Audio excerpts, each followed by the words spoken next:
I'm joined by UMass Boston Lacrosse head coach Tyler Lowe after another 2-0 week to close out the regular season. Coach, first off, what did it mean to get those two wins? First, you take down Plymouth State, then you get to celebrate your seniors with a win over AIC. What did it mean to kind of close out the regular season on a high? You finish off with that perfect regular season at 7-0. Yeah, we were really grateful to have an opportunity to honor our seniors the way we did. We were grateful to AIC for coming out kind of as a last-minute opponent when our typical senior day or our proposed senior day game wasn't able to happen due to COVID. So we were very grateful to them for coming out. And we were happy to honor those guys with the way we played. I thought Saturday in particular, we played a pretty strong game. And I was glad to get those guys involved for quite a long time in the game. Tuesday obviously was incredible. It was an incredible opportunity for us. Our guys really went out and played a tough Plymouth team hard and earned an opportunity to call ourselves regular season champions. And I think that was, a testament to the work guys have put in, a testament to the discipline of being able to keep us in a position where we're able to play. Plymouth then upsets number 4 seed Eastern Connecticut State. You face them for the second time in 9 days. Can you take us through that last game? Obviously dominant in the faceoffs, but it was close to start, 2-1 after one quarter. What did Plymouth do early, or what did you not do early as efficiently, and what kind of turned the tide in that first matchup?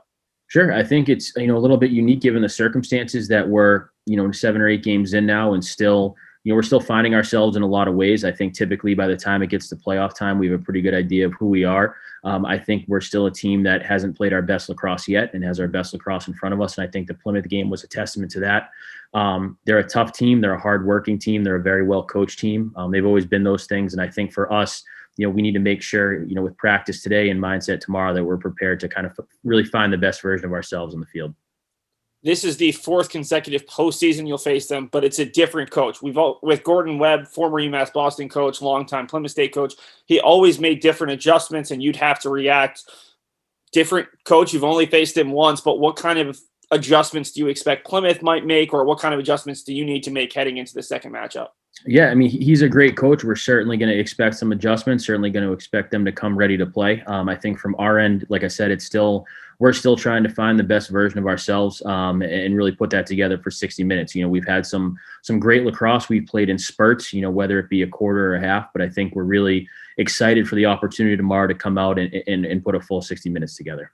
One guy who stood out last week, another national team of the week honoree, Connor Lenfest, really got his offense going. 7 goals in both contests, added 5 assists. What did you see out of Connor, who's always been a big scorer for you, but this was his week to shine? He's done an incredible job. He's really as high a lacrosse IQ guy as anyone I've been around. It's like having a coach on the field in terms of how he's really dictating what he wants to see out there. I'm really proud that he was honored nationally, because I think he's someone that, as crazy as it sounds with the number of points he has and some of the accolades, I think he's kind of flown under the radar to some degree to this point this year. And I'm really pleased he was honored, because, he earned it. He scores big goals. And he's a guy that above all else loves to win lacrosse games. And I think that really shows in terms of how he plays and how competitive he is. This is a team that has been to the LEC semifinals in 2017 and 2019, but a lot of your guys, not necessarily on those two teams. How do you get your team to mentally focus for the postseason? Obviously, the stakes are a little bit higher. Maybe there's some nerves. What's the big focus in terms of talking to your team about a mental aspect going into this one?